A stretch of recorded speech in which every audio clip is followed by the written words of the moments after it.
Buenos días, continuando con este ciclo de conferencias, este cuarto día, 11 de junio del 2020, en el ciclo de conferencias COVID-19 organizado por la Facultad de Odontología, a nombre de nuestra directora, la doctora Elba Leiva Huerta, les damos la más cordial bienvenida. Hoy contamos en esta segunda plática del día de hoy con la presencia de la doctora Claudia Rafulo Era. Ella es licenciada en psicología por la Universidad de las Américas Puebla. Es maestra en ciencias, trabajó con el uso indebido de sustancias con la Universidad de Sussex del Reino Unido y doctora en salud pública en la Universidad de California en San Diego. También es una estancia postdoctoral en San Michel Hospital de Toronto, Canadá. Ha trabajado en México, Estados Unidos y Canadá en investigaciones epidemiológicas de la salud mental, tanto en población general como en poblaciones vulnerables, como en las personas también de situación de la calle. Actualmente su investigación se enfoca en los determinantes estructurales de la salud y las políticas públicas de la salud mental. Actualmente es profesora asociada C en la Facultad de Psicología de la Universidad Nacional Autónoma de México e investigadora en el Centro de Investigaciones en Salud Mental Global en el Instituto Nacional de Psiquiatría Juan Ramón de la Fuente Muñiz. Es parte del Sistema Nacional de Investigadores SNI Nivel 1 y cuenta con más de 30 publicaciones en revistas internacionales indexadas y 8 capítulos de libro nacional. La doctora Claudia nos va a platicar hoy sobre la ansiedad en términos de la pandemia de COVID, que es un tema súper interesante que espero que sea de su agrado. Y bueno, sin más, vamos un poco retrasados de tiempo, pero la doctora, por favor, si nos puedes hoy platicar con esto, adelante con su exposición, doctora.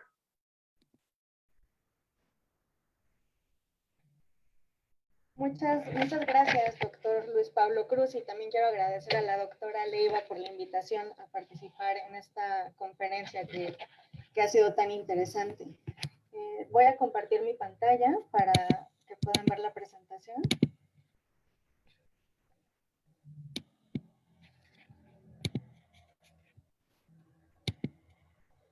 Listo. Ok. Entonces, como ya mencionó el doctor Cruz, voy a hablar de la ansiedad y de salud mental en general, tanto en población general como en personal de salud. Estos son los temas que voy a abordar en la plática. Voy a hablar de qué es salud mental de manera muy general, cuál es la diferencia de trastornos mentales y síntomas de trastornos mentales. Me voy a enfocar más en la ansiedad, que pues es lo que creo que en general estamos viviendo con el confinamiento y con la pandemia, y qué estrategias tenemos para afrontar el riesgo de COVID, así como recursos para el personal de salud, considerando que la mayoría del público que nos está acompañando son profesionales de la salud y tienen un riesgo especial. La Organización Mundial de la Salud define la salud mental como un bienestar psicológico que está integrado por estos puntos. Hay un desarrollo del potencial para afrontar el estrés de la vida cotidiana y que permita que se pueda desempeñar la persona laboralmente y contribuir a la comunidad. Si se fijan, hay un énfasis de afrontar el estrés de la vida cotidiana, ¿no? No necesariamente de los casos atípicos como estamos ahora enfrentando, pero que especialmente ahora tenemos que cuidar estos aspectos de la salud mental. El trabajo con la salud mental incluye varios aspectos que van desde la promoción de la salud, estas como campañas de la Secretaría de Salud Generales para que, digamos, no haya consumo excesivo de alcohol, por ejemplo, pero también se puede enfocar a la prevención de los trastornos mentales como tal, la protección de los derechos humanos, tomando en cuenta la importancia de que las personas puedan decidir el tipo de atención que reciben, cuidar que solo sea en casos muy específicos el tratamiento involuntario, y la atención general a las personas con trastornos mentales, principalmente dentro de su comunidad. La definición que da la Asociación Americana de Psiquiatría de Trastornos Mentales es la que ustedes ven en la pantalla, que es una alteración clínicamente significativa del estado cognitivo, la regulación emocional o el comportamiento de un individuo que refleja una disfunción en los procesos psicológicos, biológicos o del desarrollo que subyacen en su función mental. Si se fijan, lo que estoy enfatizando es la parte, es todo lo que puede abarcar, ¿no? Abarca la emoción, también el comportamiento, sabemos el tipo de conductas y hay una disfunción, esa sería como la parte más importante, ¿no? Que influye en todos los aspectos de la persona, no nada más en el psicológico.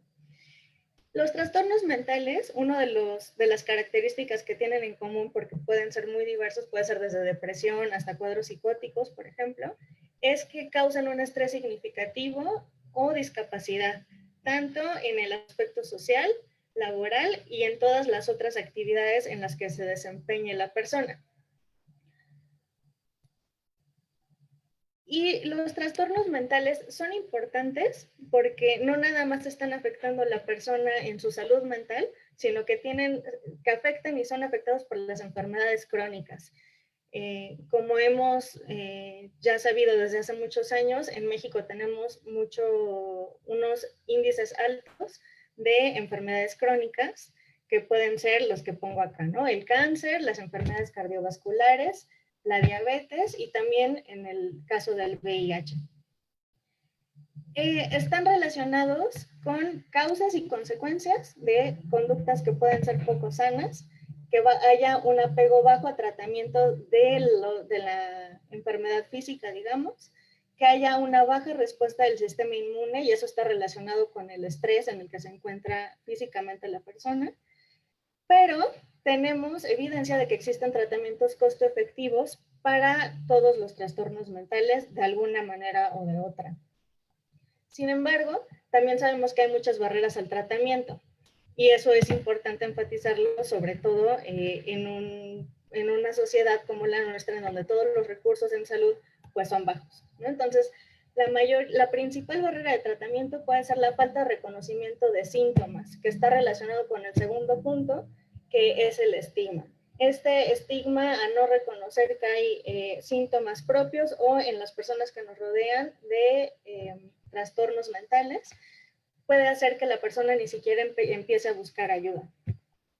También está relacionado con que haya un poco entendimiento del beneficio de los servicios que puede haber, ¿no? Que pensar que la psicoterapia no funciona o que los psicofármacos generan dependencia, por ejemplo, son ese tipo de desinformación con la que tenemos que trabajar con la población en general.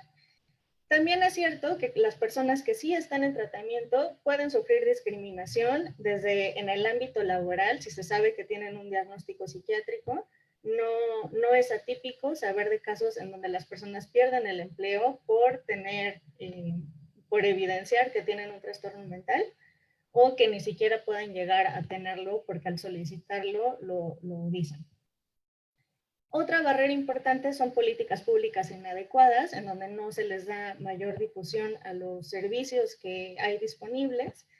Y este dato de la Organización Mundial de la Salud me parece muy importante destacar que no solo en México, sino en general en los países de ingresos medios, bajos y medios, los recursos designados a salud mental son menores al 1% de los recursos destinados a salud. Y si en esto consideramos que los recursos destinados a salud de por sí son bajos, pues nos quedamos con muy pocos recursos financieros para poder proveer la atención que se necesita. Ahora, en la economía de la salud tenemos muchas mediciones de qué es importante financiar.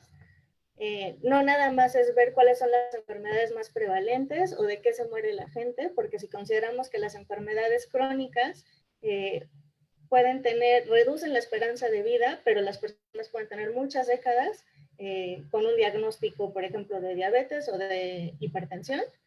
Entonces se empezaron a generar distintas maneras de medir qué impacto tienen las enfermedades en la salud. Y una de ellas son los años perdidos por discapacidad. Entonces, en este cuadro les enseño información del Instituto de Métrica de Salud y Evaluación, que es parte de la Universidad de Washington, pero que tiene investigadores internacionales, incluido el doctor Rafael Lozano, que es mexicano, y presentan esta información que es la más reciente, de 2017, en la que en la primera causa de años perdidos por discapacidad en México son los trastornos mentales. Esto significa que no es que sea la causa de muerte, pero sí es la principal causa por la que la gente puede dejar de trabajar. Y en esto no nada más es que se queden durante años en sus casas, sino que se puede presentar ausentismo, por ejemplo, y que con esto pierdan el empleo, o depresión que hace que una persona no continúe sus estudios. En fin, distintas maneras en las que la persona se ve afectada por el trastorno mental. En amarillo también pongo las otras que están relacionadas con salud mental, que es el uso de sustancias y la conducta suicida y la violencia. Esto está relacionado también con el siguiente tema, que sería el miedo y la ansiedad. El trastorno mental más común son los trastornos del estado de ánimo, es la depresión, y después es la ansiedad. Entonces, considero que es una de las palabras que utilizamos coloquialmente y que a veces no podemos definir, ¿no? Entonces, acá pongo la definición y cuál es la base, ¿no? La base de la ansiedad es el miedo, y el miedo es una respuesta de alarma a un peligro presente o inminente, ya sea real o percibido. Percibido significa que a lo mejor es el simple recuerdo o pensar en un estímulo. Y la ansiedad es el miedo con un objeto definido o amenaza inminente asociada con desamparo o incertidumbre. El desamparo y la incertidumbre están relacionados con los pensamientos hacia el futuro. Y aprovecho también para hacer la distinción entre ansiedad y angustia. La angustia sería un miedo sin un objeto definido. Cuando tenemos esta sensación de que algo malo va a pasar pero no sabemos qué es, eso es angustia. Y ansiedad es saber que hay un examen, por ejemplo, en el caso de los estudiantes, y tener esta ansiedad porque se tiene que pasar por una evaluación. En este cuadro les presento un poquito, creo que la única diapositiva en donde tengo información de la depresión, pero divido el tipo de respuestas que puede haber dependiendo de si se presenta miedo, ansiedad o depresión, y si la respuesta es verbal, es somática, o sea, si se siente en el cuerpo, si hay algo físico, o si es motora, que causa algún, digamos, movimiento en la persona. Entonces, en el caso del miedo, la respuesta verbal serían los pensamientos de amenaza inminente, la ansiedad es la amenaza futura, y en la depresión serían los pensamientos de pérdida y fracaso. La respuesta somática estaría relacionada con la excitación del sistema simpático, en el miedo, una tensión muscular más pronunciada en la ansiedad y una pérdida de energía en el caso de la depresión. Todo esto, la parte somática también está relacionada con la parte motora, que en el miedo sería el escape, en el caso de esta condición de pelear o huir, serían estas dos cosas. En la ansiedad es la evitación del estímulo que está generando esta sensación, y el aislamiento en el caso de la depresión. Todos tienen connotaciones biológicas y hay cuestiones de neurotransmisión que no voy a abordar, pero sí considero pertinente ahorita reconocer, ¿no? No es una cuestión nada más que la persona se imagina ya. Estas son los síntomas que pueden estar relacionados con un ataque de pánico o crisis de angustia. El ataque de pánico es una de las condiciones que se puede vivir en el caso de que haya ansiedad.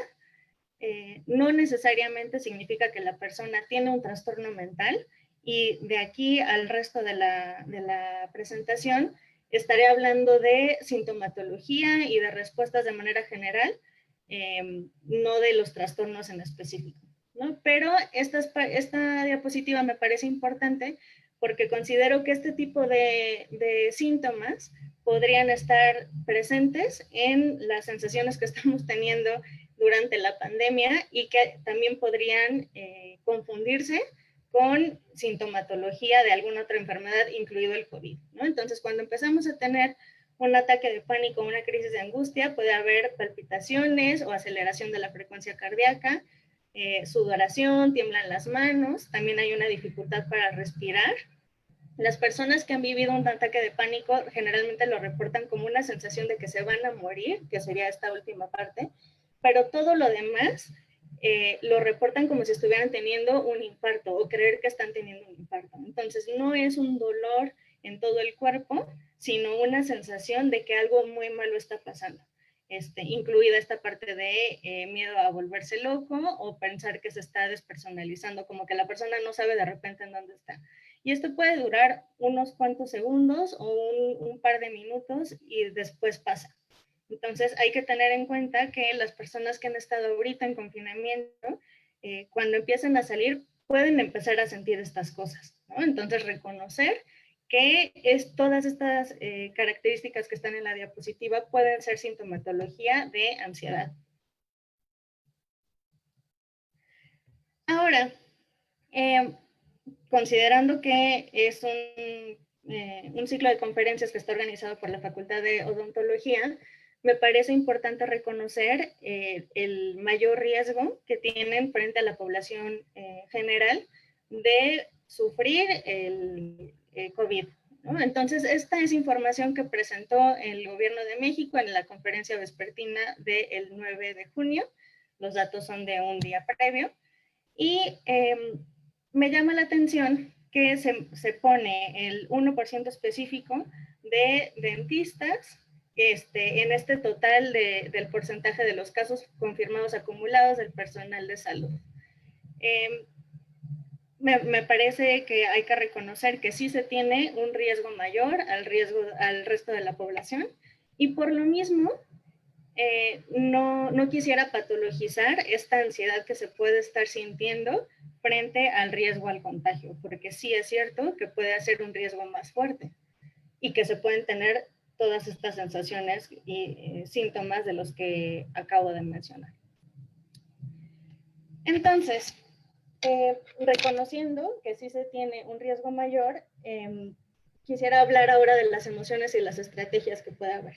Entonces, las emociones las definimos como un estado afectivo que aparece de manera brusca, se puede sentir como violenta, pero que es pasajera. No es un estado anímico prolongado, sino que es momentáneo. Y hay de dos tipos, hay adaptativas y desadaptativas. Entonces, ahorita que están viendo únicamente las adaptativas, son todas estas. Y podemos ir reconociendo cada una de estas estrategias que a lo mejor hemos usado durante el confinamiento y a lo mejor también antes el resto de nuestras vidas, ¿no?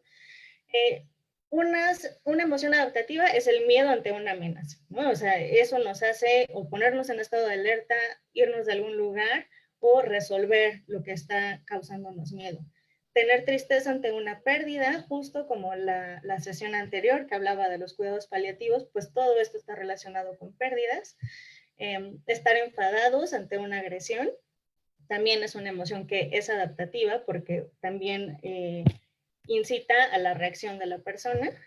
Y las estrategias adaptativas serían el resto. Entonces sería la búsqueda del apoyo social, una expresión regulada de esta emoción, o sea, sí reconocer que se tiene, por ejemplo, enfado, pero expresarla de una manera más o menos controlada. Distraerse si se sabe que se está teniendo, digamos, ansiedad. Planificar qué acciones se van a tomar a partir de lo que se está viviendo. Tener conciencia de la emoción. Una vez que asumimos que tenemos una emoción, es mucho más fácil trabajarla. No es el único momento en el que ya lo resolvemos, pero sí es el paso importante. Apertura a la experiencia se refiere a aceptar que se está teniendo, no nada más reconozco que tengo la emoción, sino saber que no va a cambiar necesariamente, ¿no? Ver qué está pasando con esa emoción en el momento. Y asignar un significado no emocional es tratar de alejarse un poco de la emoción y ver de manera más o menos objetiva qué estímulo es el que está generando que nos sintamos de esa manera. De manera general, una de las estrategias adaptativas es hacer ejercicio, ¿no? Esto siempre ayuda al organismo a estar mejor, baja el estrés y además el sistema inmune se fortalece. Y tiempo fuera, así como en las estrategias de parentalidad, que cuando los niños están llorando muchísimo o se están portando mal, se les pide un tiempo fuera para que se calmen, se controlen y después regresen a lo que estaban haciendo. Pues así no nada más debería ser con los niños, sino con todos el resto de las vidas. Ahora, en las desadaptativas, también podemos identificarnos de manera individual con las que estemos o hayamos vivido. Una parte importante de las emociones y estrategias desadaptativas es que en algún momento sí fueron adaptativas, ¿no? O sea, en algún momento nos funcionaron y fueron la respuesta adecuada. Sin embargo, el que haya sido una respuesta adecuada en algún momento no significa que siempre lo va a hacer, ¿no? Entonces, si la persona no está pudiendo ajustar estas emociones, pues ya se empieza a ver ahí un desajuste. Reprimir la percepción de la información, entonces esto sería como, en el caso del COVID, hacer como que no está pasando nada, no solamente porque genera ansiedad, sino porque se prefiere no pensar en el problema. En el problema sería la represión y el que sigue de supresión de pensamiento positivo sería lo opuesto, ¿no? Quedarse como justo con la emoción que está generando malestar, no expresar respuesta ante el estímulo, tratar de pensar en otra cosa que sería distinto a distracción, porque en la distracción sí se asume y sí hay conciencia de la emoción, ¿no? Entonces, en la represión, el pensar en otra cosa, no se está asimilando que se está viviendo alguna situación. Rumiación es básicamente darle vueltas a algún asunto durante mucho tiempo. El consumo de sustancias tiende a ser una estrategia desadaptativa. Diríamos que el consumo excesivo, sobre todo, es la estrategia desadaptativa. Posponer o evitar situaciones que detonen la emoción y la expresión no regulada de la emoción, que sería explotar. El siguiente punto serían los mecanismos de afrontamiento. Y aquí verán que empieza a haber ciertas similitudes entre las estrategias pasadas de la regulación de las emociones y lo que está en esta diapositiva. Entonces, el afrontamiento lo definimos como esfuerzos conductuales y psicológicos que las personas usan para dominar, tolerar, reducir o minimizar eventos estresantes. Entonces, es la manera en la que se reacciona ante una situación de estrés. Y durante ya muchas décadas se ha considerado que hay dos tipos de mecanismos. El primero sería activo o dirigido a la acción y el segundo pasivo o no dirigido a la acción. Como las conductas adaptativas y desadaptativas, lo ideal sería tener mecanismos de afrontamiento activos que están enfocados en resolver el problema, en la reestructuración cognitiva, que en las siguientes diapositivas abordaré, la expresión de las emociones, y nuevamente vemos esta búsqueda del apoyo social, que será un común en el resto de la plática. En el afrontamiento pasivo vemos lo opuesto, ¿no? La evitación de los problemas, pero al evitarlos se genera más pensamiento ansioso relacionado con la rumiación que previamente mencioné, la autocrítica y la retirada social, que sería este aislamiento, porque se tiene un problema y en lugar de socializarlo, decidimos no compartirlo con nadie. Entonces, este afrontamiento pasivo generalmente está relacionado con distorsiones cognitivas. Y las distorsiones cognitivas son formas en las que nuestra mente nos convence de algo que simplemente no es verdad, ¿no? Nos hace sentirnos mal de nosotros mismos generalmente. Y aquí hay varias. Entonces, la primera sería filtrar. Y esto sería como poner como un filtro a la cámara y seleccionar con detalle el detalle desagradable que se está viviendo y magnificarlo, sin tomar en cuenta que otras cosas positivas están sucediendo. El siguiente sería el pensamiento polarizante y quedarnos como que solamente hay blanco y negro, ¿no? No se ve nada en medio, únicamente están los extremos. O hago las cosas bien o las hago todas mal. La sobregeneralización, que sería asumir un patrón desagradable a partir de un solo evento.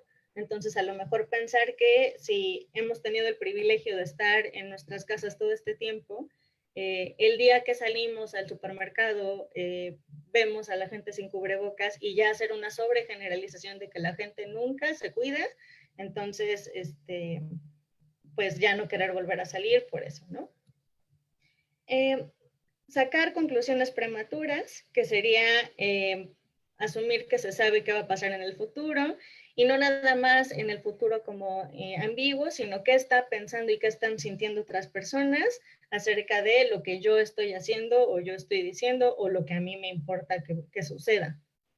El siguiente sería el pensamiento catastrófico, que va acompañado con esto de qué tal que algo suceda, ¿no? Esperar que ocurra un desastre, exagerar la importancia de eventos, que esto también me parece interesante que consideremos que en el caso de una epidemia, de una pandemia como la que estamos viviendo, este pensamiento catastrófico puede estar relacionado con la información que estamos recibiendo por todos lados, ¿no? Esta sobrecarga de estímulos, de casos de defunciones, de casos no comprobados, de toda esta información que nos puede estar generando y estimulando más el pensamiento catastrófico.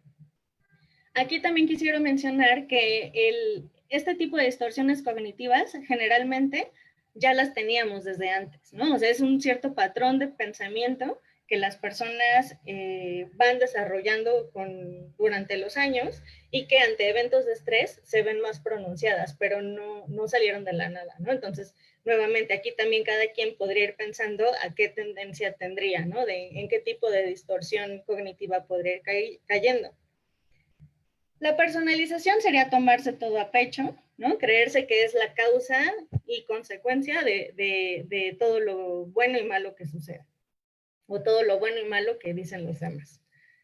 Entonces, si los vecinos están saliendo y no se están cuidando, lo están haciendo para hacerme enojar, ¿no? Por ejemplo. Luego está la falacia de control, que esto se puede ir hacia los dos lados. Puede ser que sentir que se tiene el control completo ante una situación o sentir que no se tiene nada de control ante lo que está sucediendo. Nuevamente, en este evento de crisis es interesante ver cómo se va distorsionando este tipo de pensamiento. Si en verdad tenemos control o no sobre el contagio, por ejemplo, o si en serio no tenemos ningún control y de todas maneras nos va a suceder, ¿no? Y yo pensaría que tenemos cierto control, no necesariamente en ninguno de los extremos. Está también la falacia de justicia, que genera resentimiento porque se cree que lo que sucede no es justo. Entonces, no es justo que mi familiar se haya contagiado, ¿no? Y pues no necesariamente es justo, pero las situaciones de vida no parten a partir de la justicia, ¿no? También está la parte de responsabilizar a otros sobre la situación emocional propia de algo que no está en el control de los demás, ¿no? Entonces, el por tu culpa, tal cosa, ¿no? Entonces, si mi pareja sale, por su culpa me enojo, ¿no? Y pues no es por su culpa, no es una consecuencia de su acción. Luego están también los deberías, que se enfocan al yo debería de hacer esto, ¿no? Yo debería de hacer lo otro, y también los demás. Entonces, si los demás no actúan como yo creo que se debe de actuar, pues también genera un malestar. En el razonamiento emocional es este pensamiento de, si me siento de esta manera, debe de ser verdad. Entonces, si no me creo capaz de afrontar esto, entonces es porque yo no soy capaz de afrontarlo. La falacia del cambio es este típico de, esta persona va a cambiar porque mi felicidad depende de ello. Y como mi felicidad depende de ello, pues lo va a hacer. Y pues sabemos por muchas experiencias que pues eso no es cierto, ¿no? Entonces, pedirle a lo mejor a algún familiar que tenga más precauciones de lo que generalmente está teniendo ahorita, obviamente es lo ideal, pero no necesariamente es lo que va a suceder, ¿no? Entonces ahí tendríamos que tener cierta atención respecto a las expectativas que se tienen de este cambio tan esperado. La penúltima distorsión cognitiva que les estoy presentando es el creer que siempre se tiene la razón, ¿no? Entonces, esta parte de imaginar que es imposible equivocarnos, que nuestra opinión siempre va a ser la certera, y esto incluye poner a prueba a las otras personas para demostrar que ellos son los que están mal y que nosotros somos los que tenemos la razón. Y por último está la idea errónea de la recompensa divina, ¿no? Entonces, que tanto sacrificio y abnegación van a ser recompensados. No nada más se refiere a esta parte de llegar al cielo, digamos, de esta recompensa después de la vida, sino el simple hecho de si trabajo muy duro, entonces voy a tener una recompensa. Generalmente sí, pero no necesariamente, ¿no? Y para eso pues tenemos muchas experiencias en el ámbito laboral en el que puede ser que haya mucho esfuerzo y que al final no llegue esa recompensa que se está esperando. Ante estas distorsiones cognitivas, una de las opciones que tenemos es esta parte de reestructuración cognitiva, que ya les había comentado en la diapositiva de afrontamiento activo.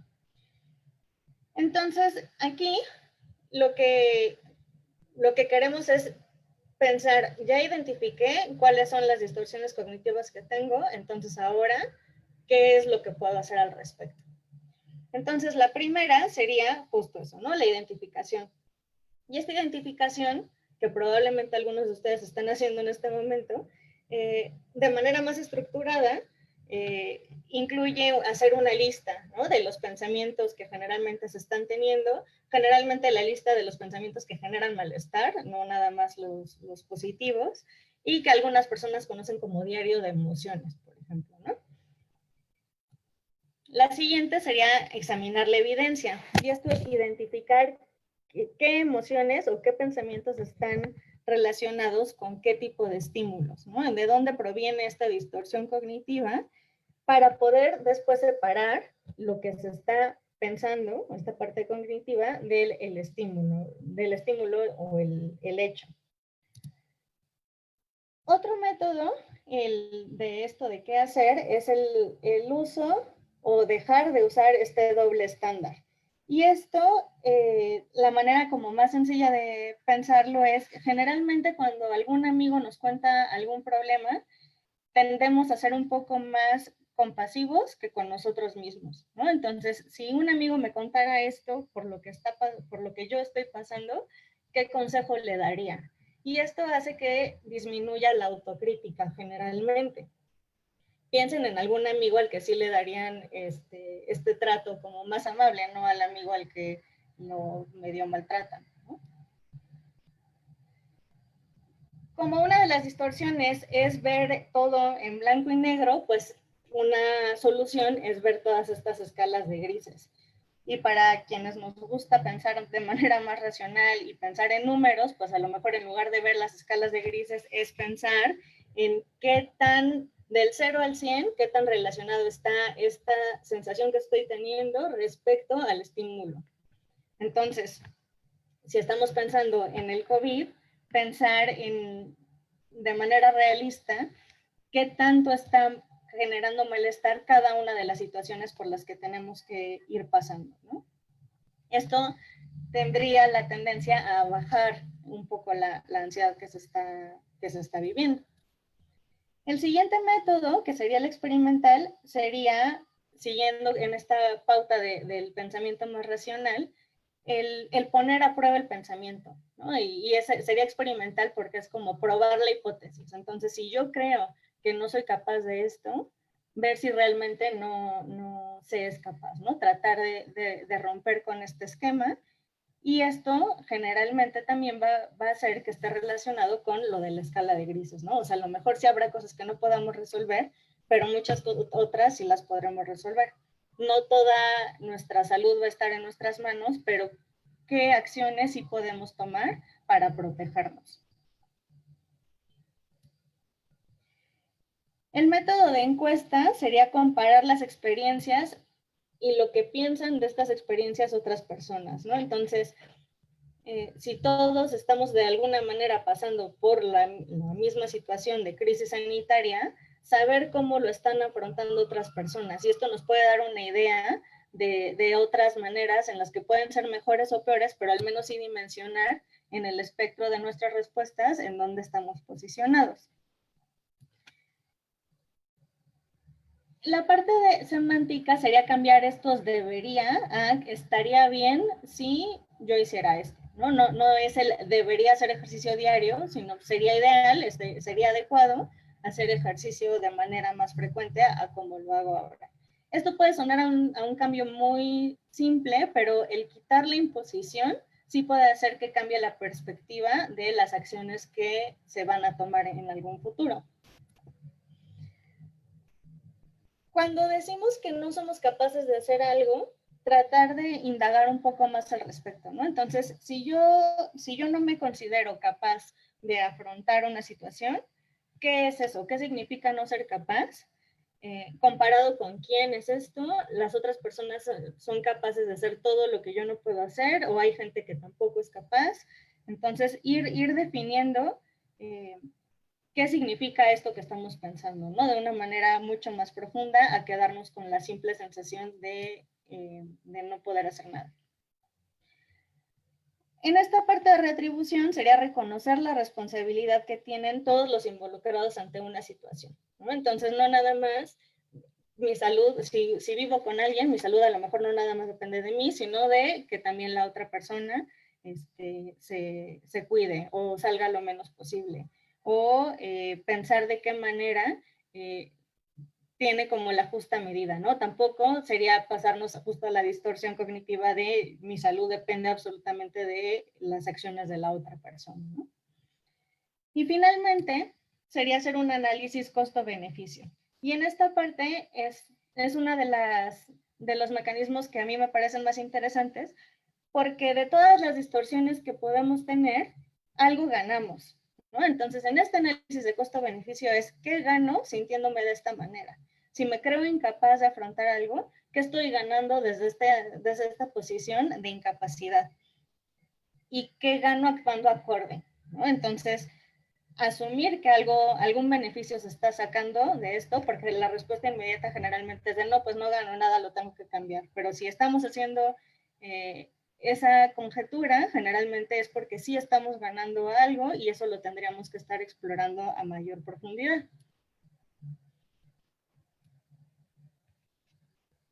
Y por último, quisiera hablar de esta parte de resiliencia. Dado que la situación de salud es comunitaria, generalmente es comunitaria, pero sobre todo ante estos casos de infecciones, también tenemos que cerrar con una parte que puede ser un poco más positiva, ¿no? Entonces, hablar de la resiliencia que podemos tener. Y por resiliencia me refiero al proceso de adaptación ante la adversidad. Entonces, si al inicio del concepto de salud mental hablábamos del estrés de la vida cotidiana, la resiliencia se enfoca a lo que está pasando con el individuo frente a fuentes significativas de estrés. Entonces, ¿cómo nos podemos adaptar? Y en esta parte de la adaptación es asumir que no necesariamente va a ser un proceso fácil, ¿no? Entonces puede ser doloroso, es complicado, y cuánto se puede modificar o qué tanto se puede hacer también depende de la situación de cada persona, ¿no? Entonces, ahí tendríamos que estar midiendo cuáles son las características específicas que cada uno tenemos. Yo creo que para los profesionales de la salud es muy complicado medir esta parte ahorita de la resiliencia porque se tiene pues esta necesidad de ayudar a los demás, que es lo que generalmente hace que, o idealmente hace que las personas se dediquen a alguna profesión relacionada con la salud, pero al mismo tiempo de protegerse a sí mismos y a sus familiares, ¿no? Entonces, tenemos que usar todos los recursos que tenemos para adaptarnos a la situación en la que estamos. Entonces, esto incluye estas tres cosas: conductas, qué estamos haciendo, qué estamos pensando, qué es lo que abordamos ahorita y cómo tratar de cambiarlo, y qué acciones vamos a tomar al respecto. Y también incluye estas estrategias, que sería, volviendo al punto que les comenté que íbamos a estar repitiendo, de la importancia de la red social. Entonces, sí hay que priorizar en estos momentos especialmente este tipo de relaciones empáticas.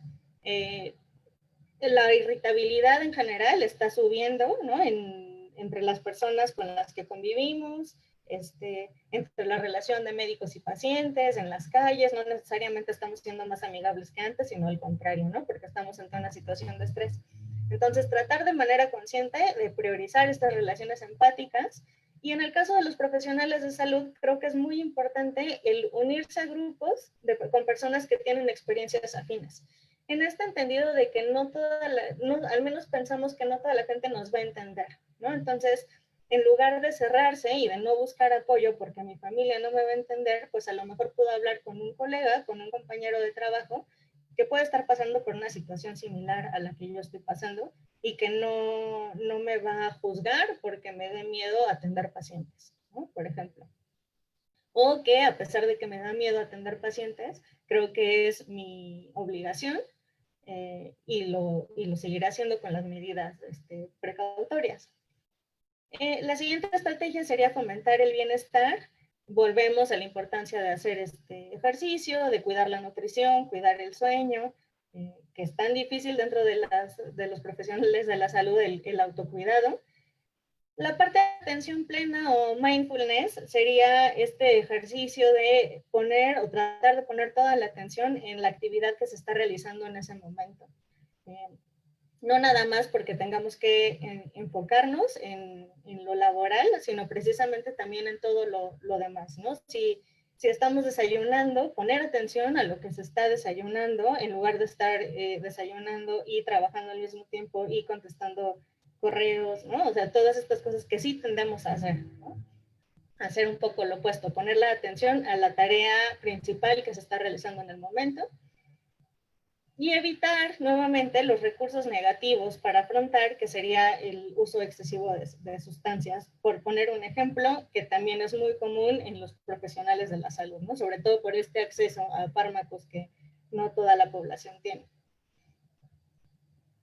La parte de encontrar un propósito, pues creo que ustedes o la mayoría de los que nos están escuchando, pues tienen esta parte como de la vocación, ¿no? De ayudar a otras personas, que también tendríamos ahí como que controlar para que no se genere un mismo problema por este pensamiento de la obligación única de ayudar a las otras personas en detrimento del autocuidado. Ser proactivo y tener metas realistas, ¿no? Entonces, a lo mejor sí es nuestra vocación y sí debemos enfocarnos en seguir con nuestras tareas profesionales, atendiendo a pacientes, pero empezar con metas realistas, ¿no? O sea, no asumir que que no se va a tener una consulta privada, digamos, por poner un ejemplo, como se tenía antes, ¿no? Sí tendrá que haber adecuaciones. Entonces, ¿qué metas realistas y qué conductas acordes o qué acciones se tienen que tomar para enfocar este propósito? Fomentar los pensamientos sanos, que es parte de lo del afrontamiento, ¿no? Y de las estrategias adaptativas, es aceptar este cambio y aprender de las experiencias pasadas. Y preparando esta presentación, hace unos días que conversaba con el doctor Cruz, comentábamos de que también podríamos aprender de la experiencia pasada de VIH, ¿no? Que es un parteaguas en la atención médica y de salud en general, ¿no? La salud pública cambió a partir de la epidemia de VIH y podemos aprender de eso, ¿no? No verlo nada más como un dato histórico, sino ver qué medidas nuevas se tomaron a partir de eso para ahora que estamos ante otra situación de salud que es distinta, que los riesgos son distintos y las vías de transmisión son distintas, ¿qué más podemos hacer, ¿no? ¿Qué se puede aprender y qué cambios hay que incluir ahora? Y finalmente está esta parte súper importante que es la búsqueda de ayuda. Entonces, les comentaba en un inicio que uno de los puntos de las barreras de atención a la salud mental es la falta de la búsqueda de ayuda, ¿no? Entonces, aquí puse 5 puntos básicos que estarían indicándonos que necesitaríamos buscar un apoyo psicológico o psiquiátrico, ¿no? De salud mental en general. El primero es el pensamiento suicida. Y lo pongo como primero porque en el personal de salud es una de las principales preocupaciones que tenemos en este momento, ¿no? O sea, sobrecarga de la obligación laboral, ética, profesional, la insuficiencia de recursos con las que se tienen que trabajar, sí están generando un malestar o pueden generar un malestar mucho más alto del que antes se tenía. Y si se empieza a detectar que hay un pensamiento suicida, tenemos que buscar ayuda. Sin irnos al extremo de la conducta suicida, que no es tan atípico, el resto de los puntos que nos llamarían la atención sería una dificultad para desempeñarse en actividades cotidianas, no nada más profesionales, sino en general, no, como sentir que no se puede convivir ya con la familia, por ejemplo, o con las personas que nos rodean, tener una preocupación excesiva, que esta parte de la preocupación excesiva ahora es un poco complicado porque no sabemos qué tanto es excesivo y qué tanto no es excesivo.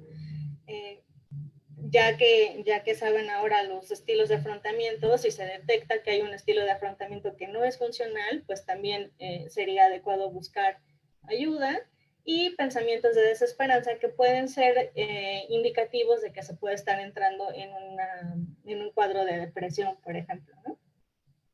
Y para esto, que es una de las preguntas que me imagino que podrían hacernos, es, pues si busco ayuda y en dónde, ¿no? Entonces, para los profesionales de la salud, el Instituto Nacional de Psiquiatría, la Facultad de Psicología y otros colaboradores están realizando esta atención específica para el personal de salud.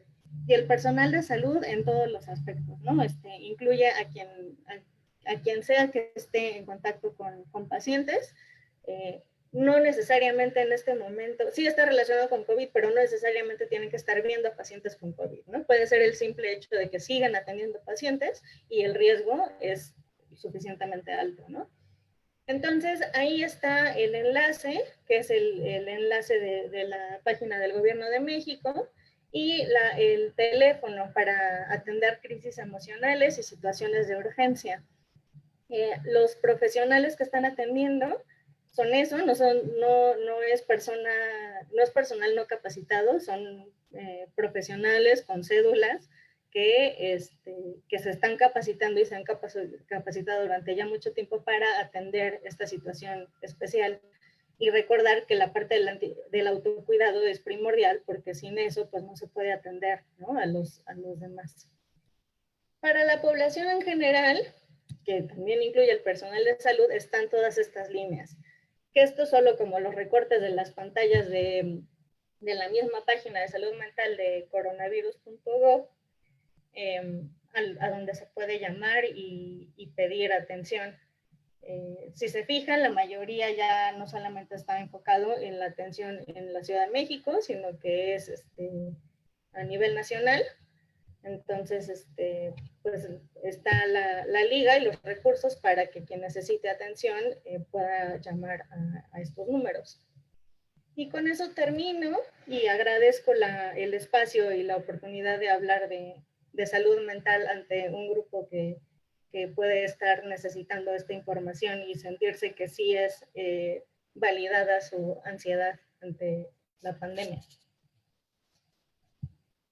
Pues muchas gracias, doctora. De verdad es un tema muy interesante. Lo has hecho de una manera muy dinámica, llevándonos de la mano de toda esta cuestión de cómo necesitarnos o cómo podemos identificar que lo necesitamos. Creo que todos estamos en una posición donde no nos ponemos normalmente a pensar en la salud mental, como tú ya lo comentabas, ¿no? Estos estudios del doctor Rafael Lozano, orgullosamente mexicano, los estudios de métrica y nutrición, nos hace ver acerca de la importancia de los años perdidos con relación a las enfermedades o los problemas mentales, ¿no? La salud mental, que es algo que debemos de considerar y que poca gente o pocos lo integramos como parte de nuestras revisiones o conceptualizaciones o reflexiones de nuestra vida día a día. Hubo muchas preguntas, la verdad, muchas de ellas tenían que ver como cómo identificarlo. Bueno, las expusiste muy claramente a lo largo de tu exposición. También nos preguntaron acerca de dónde podrían tener atención, que creo que las últimas diapositivas han sido fundamentales para esto. La plática queda grabada, entonces les pedimos a las personas que si quieren específicamente ver esos lugares, esos accesos, pues obviamente ahí van a tener la información. Muchas de estas personas hablan, una persona puede tener ansiedad y depresión al mismo tiempo.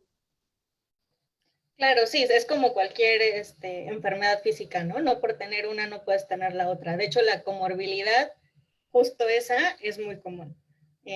Depresión, ansiedad pueden ir de la mano, yo creo que la mitad de las veces. Y además uso de sustancias, por ejemplo, ¿no? Entonces sí, no son únicas.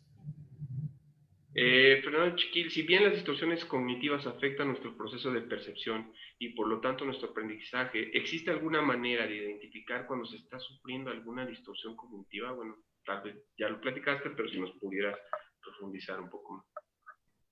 Pues lo primero es esta parte de hacer consciente qué emociones y qué pensamientos estamos teniendo, ¿no? Entonces, si partimos de el que nuestras emociones no son consecuencia de los actos de otras personas, por ejemplo, podemos empezar a analizar, ¿no? ¿Por qué me estoy sintiendo de esta manera si alguien actúa de tal forma? Entonces, ir detectando, porque generalmente hay patrones, ¿no? No tenemos los 12 o no sé cuántos estilos les enseñé, ¿no? Sino generalmente tenemos 2 o 3 que son nuestros favoritos y en esos estamos todo el tiempo, ¿no? Entonces, una vez que están detectados, podemos ir pensando la manera de ir cambiándolo a partir de la reestructuración, ¿no? Cognitiva. Que en esa parte, a quienes podría serles un reto mayor sería a las personas que son un poco más impulsivas, ¿no? Esto de que ya cuando quise ya había contestado, pues precisamente sería como tratar de parar esas acciones y pensar un poco más, tomarse un poco de tiempo, lo del tiempo fuera, para detectar qué es lo que está causando esta emoción o este pensamiento. Ok, bueno, pues como mencionas bien esta parte de reconocer que necesitamos esto, o atención y ayuda, hoy pues creo que nos dejas de manifiesto que la UNAM ha trabajado de diferentes formas y esta es una cosa que está presente, que ustedes han trabajado por parte de la UNAM. Felicidades por ese proyecto. Finalmente, y lo hemos visto la semana, bueno, el día de ayer tuvimos una plática muy importante sobre sindemia, sobre cómo afecta esta disparidad, la misma epidemia no se vive en los mismos estratos sociales de la misma manera. Nos preguntan algún tipo de alternativas, alguna vez, pues, no sé, mencionaste ejercicios, mejoraste, por ejemplo, no sé, dieta, que nos están aquí mencionando, como hay alguna forma, creo que eso va, test, el uso de test de relajación, infusión para dormir, porque si bien sabemos que todo esto se ha alterado, ¿no? Bien lo mencionabas, desde el hecho de estar en la computadora y comiendo, desayunando y cenando, ya no hay tiempos, antes estaban establecidos los tiempos, hoy no importa, porque está disponible en tiempo real. Entonces, esto representa una reestructura mental, bueno, reestructura en todos los tipos. ¿Alguna recomendación para las personas que puedan usar tratamientos o usar algunas medidas de relajación, haciendo énfasis en esto de bajo costo específicamente? Sí, de lo que mencionas es un poco irónico, ¿no? Porque creo que a los empleadores generalmente les daba miedo que las personas haciendo home office no fueran a trabajar y creo que está pasando lo opuesto, ¿no? Se trabaja más porque no se está transportando a la persona, ¿no? Habrá quienes no, pero creo que la mayoría van a lo opuesto. En cuanto a las alternativas, hacer ejercicio es de las mejores opciones, el ejercicio que cada quien considere que sea lo necesario o lo que le guste hacer o lo que le desagrade menos. Yo personalmente no soy una persona que le encanta hacer ejercicio, pero estoy muy consciente de que ahorita es especialmente importante, ¿no? Entonces, como tratar de tener como estos hábitos saludables. El sueño es fundamental, ¿no? Entonces, y es una de las cosas que hemos visto ya reportadas, ¿no? La gente está teniendo alteraciones en los patrones de sueño. Entonces, ahí sí, un poco como obligarnos como a tener horas de dormir, ¿no? Entonces, no, tratar de no irse a la cama súper tarde, ¿no? Sino tener ciertos horarios para dormirse y para despertarse. Y si se tiene insomnio, tratar de despertarse de todas maneras a una hora más o menos como con rutina para que no se siga desajustando más el patrón de sueño. Ejercicios de relajación son importantes, ¿no? Esta parte como de la respiración diafragmática, sentir como cómo entra todo el aire a los pulmones y sacar las costillas, esa es la respiración diafragmática, y eso ayuda mucho a la relajación. Y en el momento en el que tomamos siquiera unos segundos para respirar de esta manera, también nos damos cuenta qué parte del cuerpo está tensada, ¿no? Y yo creo que de lo más importante es esto, el darse cuenta de que se está teniendo ansiedad. Si nos damos cuenta no está resuelto, pero al menos ya vamos como de gane, ¿no? De detectarlo. Y finalmente, doctora, bueno, tú comentabas ahorita también, o viene un impacto acerca del exceso de información, ¿no? Esta infodemia que nos está llevando por diferentes medios, fake news verdaderos, incluso artículos que ya ayer tuvimos una excelente plática con la doctora Patricia Clark, quien nos explicaba toda esta cuestión de los requisitos que se deben de cumplir, incluso en estudios que ya son publicados, y que están generando cierta ansiedad. Entre más leo, más conozco, me doy cuenta que hay una disparidad de este tipo de conocimientos, y eso nos afecta directamente porque, como bien lo comentamos, bueno, lo comentabas, es la parte de voy a trabajar, pero en realidad mentalmente no estoy en estas condiciones para estar, no estoy en el presente, no estoy en mi acción principal y estoy distraído, y entonces están generando estos grandes problemas, ¿no? ¿Qué consejo nos podrías dar para cerrar hoy a este gremio? ¿Cómo manejar este efecto del que tanto es tantito, ¿no? Sí. Uno de los abordajes en la rama cognitivo-conductual, que es en la corriente en la que más hay evidencia y en la que yo podría basar más mis recomendaciones, es que a lo mejor no podemos evitar esta parte de querer estar informados, entonces sí nos podemos como dar chance de buscar información, pero tratar de que sea en un tiempo determinado.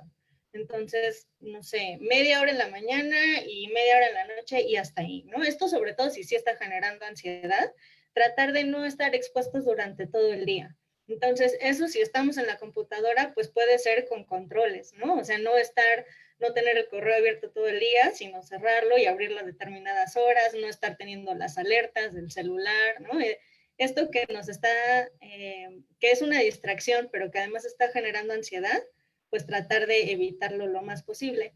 Y de fuentes de información, bueno, aquí creo que tenemos un poco un sesgo porque quien sea que esté ahorita conectado, pues seguramente ya tiene un sesgo de qué tipo de información está buscando, que tiende a ser más profesional que otra, pero sería basarse en información científica, ¿no? Entonces, pues la recomendación sería seguir páginas de universidades, de centros de salud, no necesariamente estar leyendo noticias nos tiene informados, sino justo puede desinformarnos más, ¿no? Entonces sí, reducir ese tipo de información. Ok, doctora. Bueno, pues muchísimas gracias. Recibiste muchos saludos de Mexicali, Tlaxcala, Sinaloa, Hermosillo, Quintana Roo, Hidalgo, Guadalajara, de Colombia, El Salvador, y bueno, de diferentes asociaciones y escuelas, Universidad de Tabasco, Mexicali, Veracruzana, Autónoma de Benito Juárez, la UAM, la FES Iztacala, Ciencias Nacionales de Salud, Politécnico Nacional, Quintana Roo, Ciencias de Arte Chiapas, Mexicali, Sinaloa, bueno, internacionales Colombia, El Salvador, como comentábamos. Doctora, a nombre de la Universidad Nacional Autónoma de México, la Facultad de Odontología, otorga la presente constancia a la doctora Claudia Raful Loera por su participación académica con el tema ansiedad y salud mental en la población y en el personal de salud. En el ciclo de conferencias COVID-19, atentamente por mi raza hablará el espíritu, Ciudad Universitaria, 11 de junio del 2020, firma al calce la doctora Elba Rosa Leiva Huerta, directora de la Facultad de Odontología. Doctora Leiva, ¿algún mensaje final?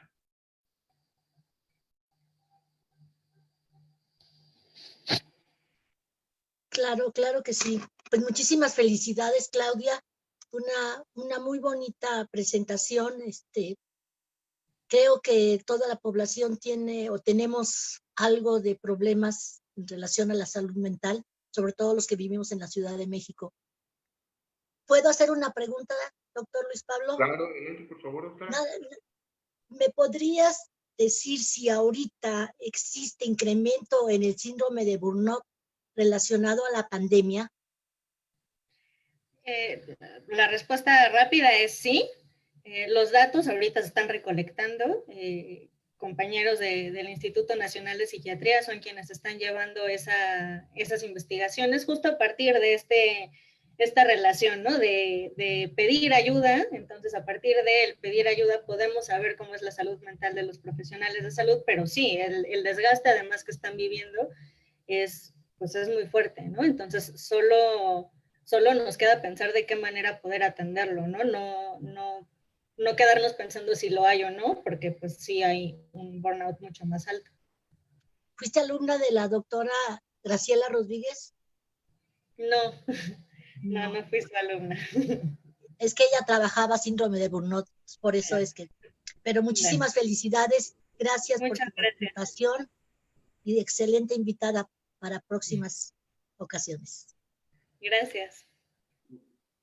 Bueno, pues muchísimas gracias. Hacemos el cierre de esta transmisión. Ahorita abrimos otra transmisión en Facebook para continuar con una excelente ponencia del maestro Luis Raúl González Pérez. Él nos hablará sobre derecho a la salud en este tiempo de COVID. Quédense, cerramos y estamos viéndonos en unos cuantos minutos. Muchísimas gracias por seguirnos.